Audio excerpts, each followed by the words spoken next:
Entre contos e lendas, o voo fantasma.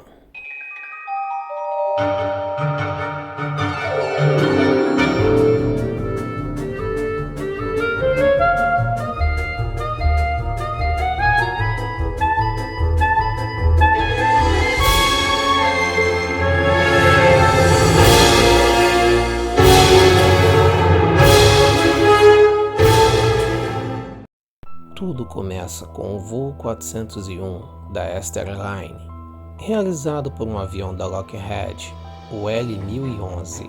Foi vítima de um acidente, tendo caído num pântano na Flórida, nos Estados Unidos, nos chamados Everglades, na noite de 29 de dezembro de 1972, causando a morte de 101 das 176 pessoas, entre passageiros e tripulantes que seguiam a bordo.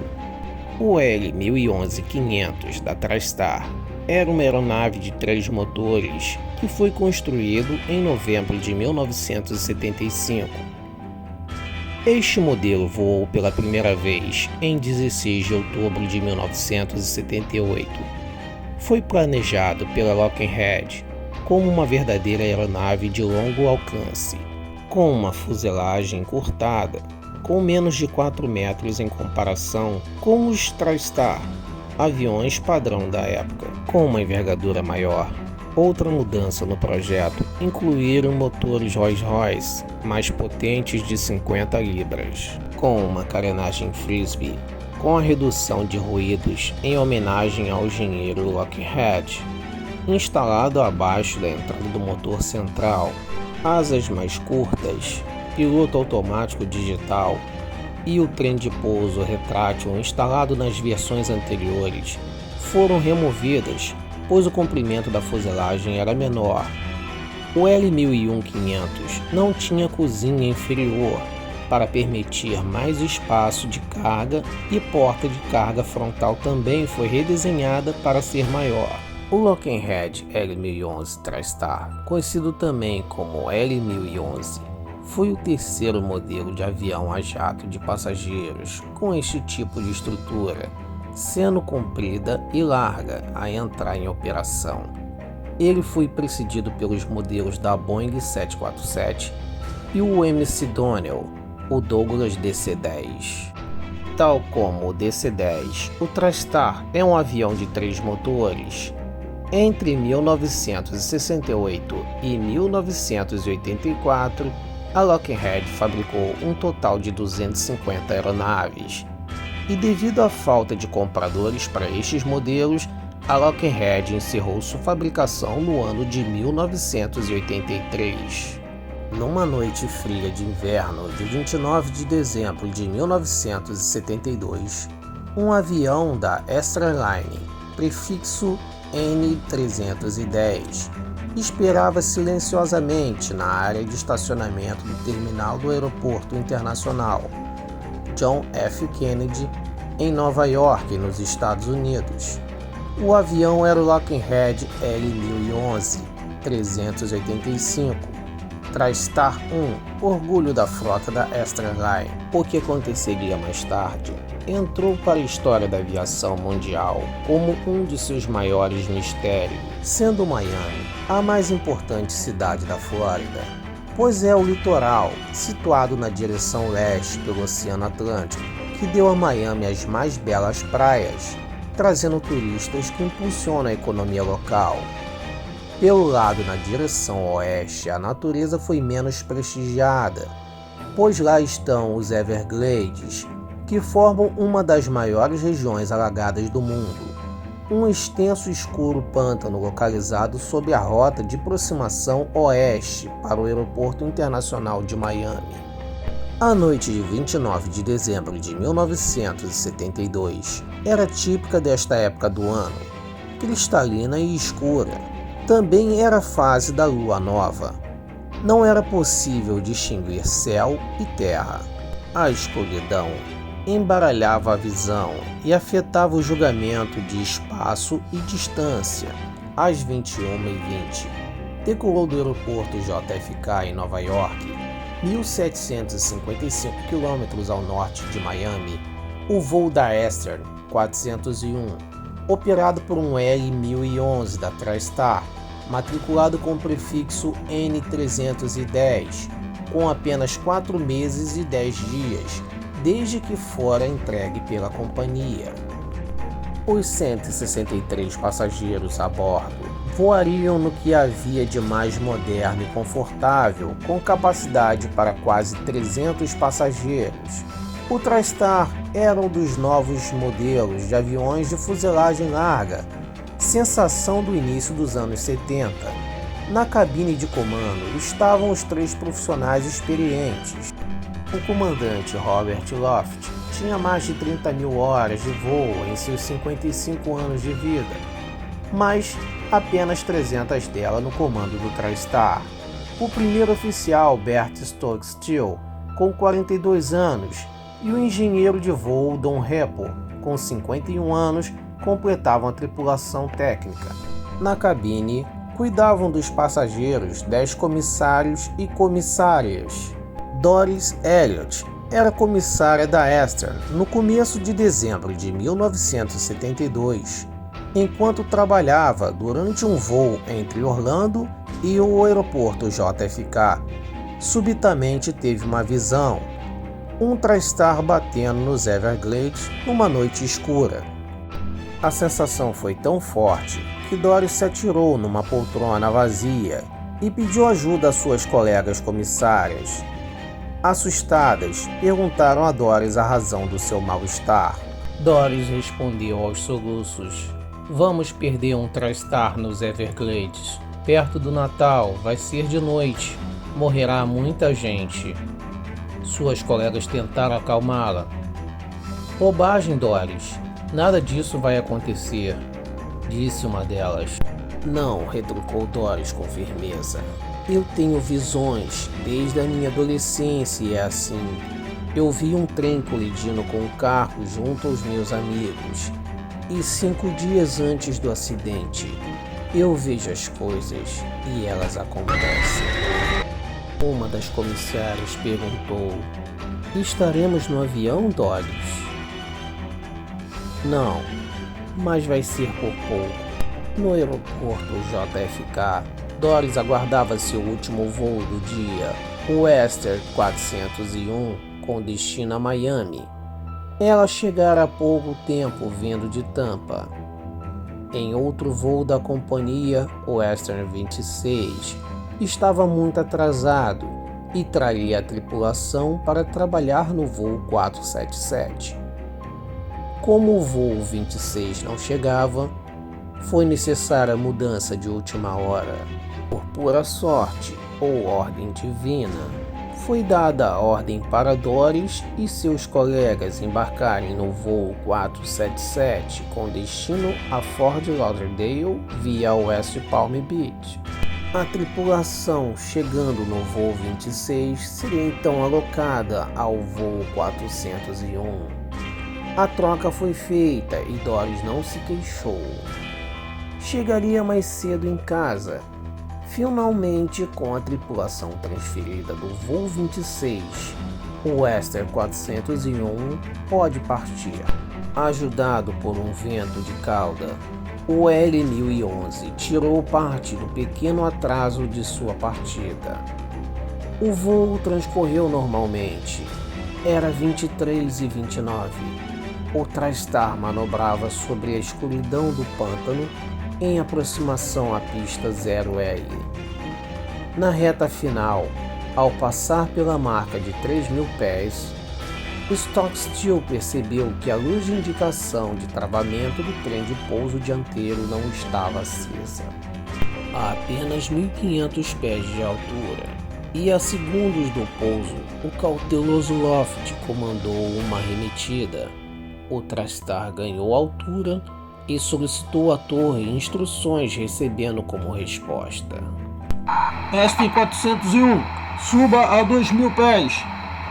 Contate o controle de saída na frequência 128.6.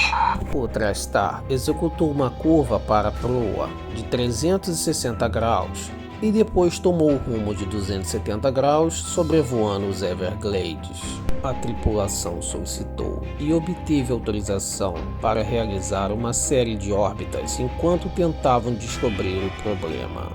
Ângelo Donadeo era engenheiro no Western, responsável pelos TriStar na frota e fã do modelo jato da Lockheed, o que conhecia como poucos. Voava naquela noite como observador na cabine, ocupando um assento extra conhecido como assento de comissário. Quando surgiu o problema, Donadeo prontificou-se a ajudar a tripulação. O comandante Loft acreditava que tratava-se de apenas uma lâmpada queimada, ao invés de um real problema no mecanismo de trem de pouso. Para verificar se o trem de pouso estava abaixado na posição segura, era preciso descer na baía de eletrônicos, situada sob o piso da cabine de comando, e de lá observar, através de um periscópio especialmente desenhado para esta função, se realmente o trem de pouso dianteiro estava travado. O acesso à baía era feito por uma escotilha no chão da cabine de comando. Donadeo e Repo desceram encontrando dificuldades em enxergar claramente na apertada e escura baía. O TriStar voava no piloto automático, cumprindo sua órbita de 2.000 pés, enquanto a tripulação tentava resolver o problema. Impaciente, Loft ergueu-se de seu assento e, ao fazê-lo sem perceber, empurrou a coluna de comando e desligou o piloto automático. Uma configuração de sistema onde basta a pressão de 15 a 20 libras sobre a coluna de comando para desligar o piloto automático. Loft e sua tripulação não perceberam que o TriStar iniciava por conta própria uma suave descida, abandonando a altitude de 2.000 pés. Prosseguindo na tentativa de resolver o problema, minutos após, Repo e Donadeo confirmaram: o trem de pouso estava abaixado e travado. O L-1011 poderia pousar com segurança. Loft e Stockstill voltaram às suas posições. Loft chamou a torre de Miami e informou que estava pronto para reiniciar sua aproximação. Já em seu assento, Stockstill examinou o painel à sua frente. Espantado, descobriu que o L-1011 voava mais rápido que o previsto, a 190 nós. Olhou para o altímetro e este marcava menos de 100 pés de altitude. Sua voz saiu num tom elevado, denunciando a sua surpresa. Nós fizemos alguma coisa com a altitude. O quê? Perguntou surpreso o comandante Loft. Ainda estamos a 2.000 pés, certo? Loft olhou para o seu altímetro. Olhou também para fora. Notou um estranho brilho nos visores frontais. As luzes de aproximação do TriStar começavam a se refletir nas águas escuras do Everglades. Eram 23 horas, 42 minutos e 5 segundos. A voz tensa de Bob Loft ficou registrada no gravador de cabine. Ei, o que está acontecendo aqui? Às 23 horas, 42 minutos e 9 segundos da noite de 29 de dezembro de 1972, o TriStar, matriculado sob o número 310, entrou voando a 400 km por hora no pântano. A desintegração foi imediata. A fuselagem partiu-se em 3 grandes partes, separando-se as asas, motores e cauda. Muitas partes afundaram e desapareceram de vista. Outros pedaços, desmembrados como gigantescas carcaças, permaneceram sobre as águas. Gigantescas lápides, a marca do local onde 99 passageiros e todos os tripulantes perderam a vida. O avião havia caído horas depois. Equipes de resgate chegaram ao que restou da cabine de comando em busca dos tripulantes. Stockstill morrera no impacto inicial. Bob Loft com grave ferimento na cabeça, várias costelas e coluna fraturada. Ficou com os membros da equipe de resgate que tentavam consolá-lo e disse simplesmente: "Vou morrer." Em mais um par de minutos, Bob Loft perdeu sua última batalha. O resgate agora se concentrava-se em Repo e Donadale, que ainda estavam dentro da baía de eletrônicos na hora do impacto. Finalmente liberados dos destroços pelos paramédicos, foram levados ao hospital. O engenheiro Don Repo resistiu por apenas algumas horas. Donadale sobreviveu apesar de seus ferimentos graves. Doris estava no ônibus da tripulação quando foi avisada do desastre. Imediatamente lembrou-se de sua premonição e interrompeu num pranto descontrolado. A dor atingiu a todos da família Esther, especialmente pelo desastre ter ocorrido na cidade sede da empresa, Miami. Mas foi em fevereiro de 1973 que a empresa passou do luto ao espanto. Um tempo depois, a Esther recondicionou muitas peças do acidente, economizando um bom dinheiro. Todas foram lavadas, recondicionadas e testadas, aprovadas pelo técnico da empresa e colocadas em alguns aviões da companhia. Em um TriStar idêntico ao acidentado com prefixo N318, começaram a acontecer fatos estranhos. De uma hora para outra, tripulantes trabalhando na galeria do porão reclamaram que a temperatura estaria fria demais. Essa galeria era uma característica única do TriStar, de maneira que permitia uma maior ocupação do assento na cabine principal. O acesso de tripulantes e refeições era feita por um pequeno elevador. Uma comissária trabalhava esquentando as refeições quando notou uma névoa começando a se formar na galeria. Parou o que fazia e olhou curiosamente para o estranho fenômeno. Era como uma pequena nuvem que começou a se formar do nada. Para seu espanto, começou a se formar dentro desta nuvem uma imagem. Paralisada de medo, a comissária viu um rosto lentamente surgir. A face do engenheiro Don Repo. A comissária, em desespero, subiu para a cabine principal. Atordoada, nada disse aos colegas, exceto que não passava bem. Com medo de ser afastada por insanidade, guardou o segredo da aparição. Mais um mês após, soube de outro incidente a bordo do N318. Certo dia, durante os procedimentos de embarque no aeroporto de Newark, a comissária-chefe de voo com destino a Miami percebeu a presença de um comandante da Esther sentado na primeira classe. Conferindo a sua lista, não encontrou registro de nenhum tripulante voando como passageiro extra. A mesma aproximou-se e indagou o comandante. Este, com uma expressão estranha no rosto, que misturava um claro desconforto e tensão, olhava fixamente para frente e não respondia às perguntas da comissária, que começou a ficar irritada. Com as perguntas sem respostas, atraíram a atenção de outros passageiros da primeira classe. Perdendo a paciência, a comissária foi até a cabine e chamou o comandante de voo, para que ele tentasse obrigar o estranho tripulante a se comunicar. Ao chegar na poltrona, o capitão do voo reconheceu o comandante silencioso e, sem conter, gritou: "Meu Deus, é o Bob Loft!" Na frente de todos, a silenciosa figura desapareceu no ar. O voo foi cancelado. Passageiros histéricos tiveram que ser atendidos e acalmados. E com este incidente, a imprensa tomou conhecimento que havia algo a mais nos aviões da Esther. O livro de bordo, o N318, onde as tripulações reportam anomalias, discrepâncias e panes, começou a ficar cheio de anotações. No voo de Nova York a Miami, o comandante Loft foi visto por 3 tripulantes que tentaram falar com ele, Loft não responde e desaparece na frente dos três. O avião inteiramente revisado, porém mais um voo cancelado.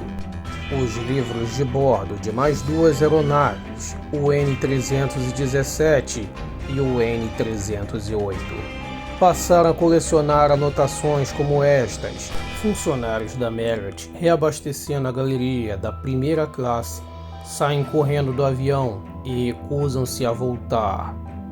Homem com roupa de segundo oficial teria aparecido na galeria e desapareceu em pleno ar logo em seguida. Mais um incidente.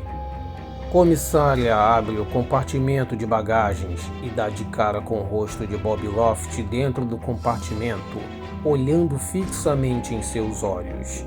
A comissária desmaia e mais um voo é atrasado. Em outro, o copiloto faz uma volta na aeronave, um cheque pré-voo, retorna ao seu assento na cabine e encontra o engenheiro de voo sentado em sua poltrona.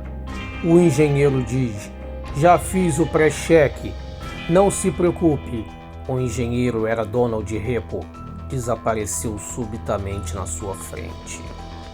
Essa foi a primeira vez registrada em que uma aparição fala com alguém, mas não a última. Na segunda, um comandante embarcou para pilotar o L-1011 de San Juan, Porto Rico, e deu de cara com Repo dentro da cabine.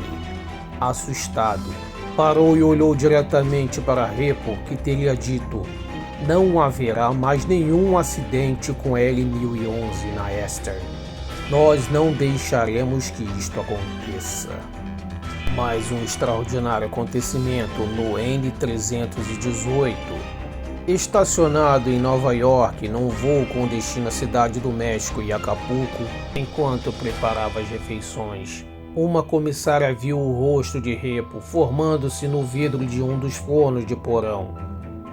Aterrorizada, subiu para a cabine principal e chamou um colega. Decidiram retornar à galeria e, ao chegar, ambos viram a face de Repo. A aparição disse simplesmente: "Cuidado com o fogo neste avião", e sumiu. O mesmo voo decolou e pousou na Cidade do México sem problemas. Ao dar a partida para continuação para Acapulco, o motor número 3 apresentou uma pane séria, obrigando o voo a ser cancelado. A tripulação técnica foi substituída e é obrigada a trazer a aeronave de volta à base de manutenção em Miami, fazendo um voo de translado sem passageiros com apenas 2 motores. No dia seguinte, o N-318 iniciou a sua decolagem da Cidade do México com apenas 3 tripulantes a bordo. Ao chegar na pista, o motor número 1 explodiu e começou a pegar fogo. O TriStar, voando apenas 15 metros acima do solo, mal conseguia evitar os obstáculos e prédios ao final da pista. Minutos depois, tendo ganhado um pouco mais de altitude, a tripulação iniciou o retorno e conseguiu pousar em segurança. O incidente trouxe ainda mais exposição na mídia ao drama da Eastern. Tripulantes começaram a pedir para serem transferidos de aeronave. Com tantos incidentes, trouxe muita atenção da mídia. Talk shows na TV começaram a falar insistentemente do assunto. Por outro lado, malucos, curiosos e médios faziam reservas para voar nos aviões assombrados da Eastern. A empresa declarou que os incidentes eram apenas boatos, desmentindo seus tripulantes. A empresa emitiu uma carta interna, ameaçava com demissão sumária qualquer nova manifestação ou vazamento de informações para o público ou a imprensa. 2 fatos provam que algo anormal estava mesmo acontecendo. Os livros de bordo da aeronave N-318, N-308 e a N-317 foram substituídos de um dia para o outro sem maiores explicações. E a mais importante, as aparições cessaram por completo no início de 1974, num período de dias. A causa da descoberta era uma investigação de documentos que comprovavam um fato. Os 3 L-1011 citados acima tinham algo em comum. Durante suas revisões de rotina, os 3 tiveram parte de peças e sistemas trocados ou substituídos por peças que foram retiradas do destroço do N-310. Este procedimento é usual, como muitas partes do N-310 foram resgatados e levados para um hangar em Miami, para que os trabalhos de investigação após a conclusão pudessem ser recondicionadas.